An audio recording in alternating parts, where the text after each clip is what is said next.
নমস্কার বন্ধুরা, তোমাদের সবাইকে আমার চ্যানেল কল্পনার ক্যানভাসে স্বাগত।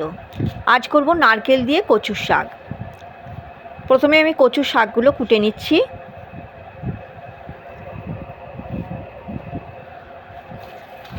তারপর ভালো করে ধুয়ে, কারণ ভীষণ বালি থাকে। সেদিন তোমাদের যে কচুর শাকগুলো আমার বাগানে দেখালাম সেইগুলো কেটেই রান্না করছি।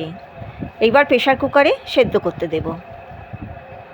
অল্প একটু নুন হলুদ দিয়ে দিলাম, একটা সিটি মেরে নেব। এদিকে আমি নারকেলটাকে ফাটিয়ে কুড়িয়ে নিই। আমার মা যখন ছিলেন আমাকে এই নারকেল কোড়া, শাক কোটা এগুলো চিন্তা করতে হতো না। মাই আমাকে কুড়িয়ে দিতেন, শাক কেটে দিতেন। চিংড়ি মাছ আমি বাঁচতে পারি না বলে সেগুলো বেছে দিতেন। আজকে 1.5 বছর হলো মা আমাদের মধ্যে নেই। খুব মনে পড়ে জানেন।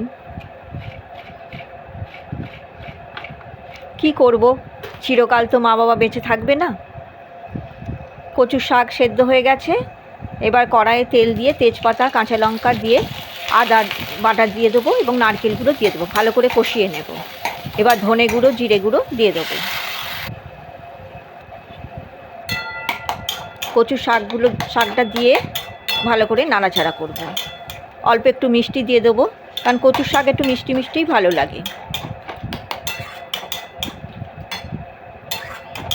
নামাবার সময় অল্প একটু ঘি দিয়ে দেবো।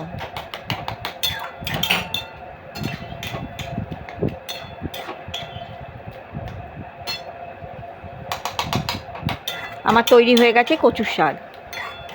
এবার 2টো ডিম নিয়ে আসি, ডিম অমলেট কারি করব।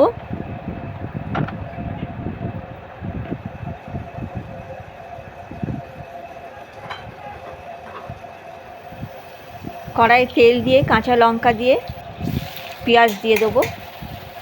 পেঁয়াজটা নরম হওয়ার জন্য একটু নুন দিয়ে দিলাম, তাতে পেঁয়াজটা খুব তাড়াতাড়ি ভাজা হয়ে যায়। এরপরে আলুগুলো দিয়ে অল্প একটু নেড়ে টমেটো দিয়ে দেবো।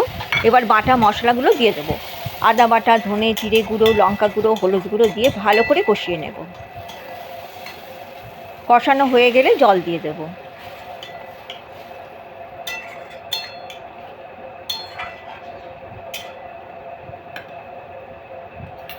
এদিকে ডিম ফাটিয়ে অমলেট তৈরি করে নেব।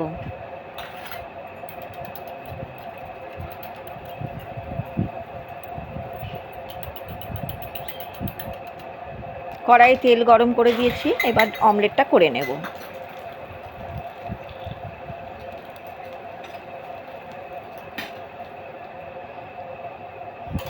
আপনাদের ভালোবাসায় আমি অনেক দূর এগিয়ে গেছি। এইভাবেই আমার পাশে থাকবেন।